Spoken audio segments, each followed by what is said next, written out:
When we returned home, the sun hung just above the trees, promising relief from the thickness of humidity.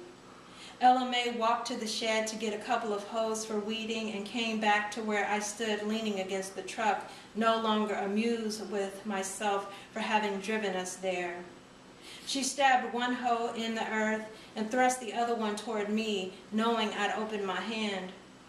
I took the hoe and said, "Why do we have to sit in there in the middle of a room where nobody even likes us? I don't need them. I don't know what made you think that we should go there." I shook my head and took my first stab with the hoe at some innocent weed, then pushed past the dangling fence and flung myself down in the shade on the stairs.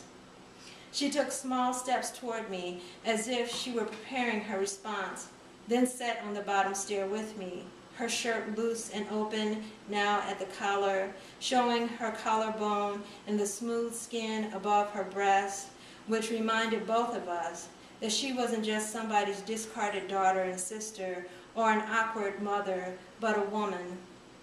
"Sometimes, Odessa," she said, looking down and sighing and pushing forward the loose, dry earth with the edge of her hoe.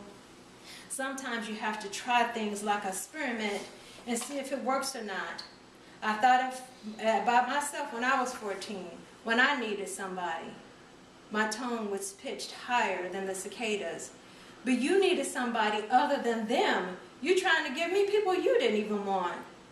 Beads of sweat burst out on her forehead, and she gripped her thigh and cleared her throat.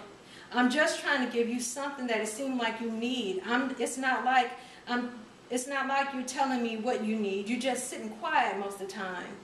She squinted down at me, one hand upraised to block the frustrating sun, and I saw the little girl that she must have once been.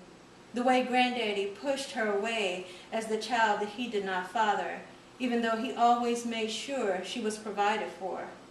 I saw the 14-year-old girl of her stories, body like a boy, strong, and playing for the men's baseball team, until the jealous men of my family ripped her shirt open one day and left her bare-chested and alone. I put my hand on my hips and thought about that word, need, for a moment. And I let it transform into the clever immaturity of smart-ass argument, a decoy to hide my feelings.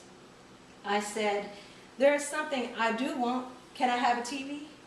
She looked down at me as if looking me in the eyes would reveal some spirit who had surely possessed my body and spoken such words, and then she blew spit from between pursed lips, unintentionally speckling my face. Above us, a hawk dipped for the early evening prey of a careless jackrabbit. She looked down at me, still with her hand as visor, the involuntary stare to bring equilibrium that only a mother can give to her own child. Gravity pulled me down into the warm dip of the stare, pulling out the truth. I needed more kin. Tears and sweat together in a drip from my chin. Ella May looked away to break the spell. She undid the hill of dirt with her hoe and exhaled. "Well, going to church didn't help. I'm sorry. Guess I'll try something else."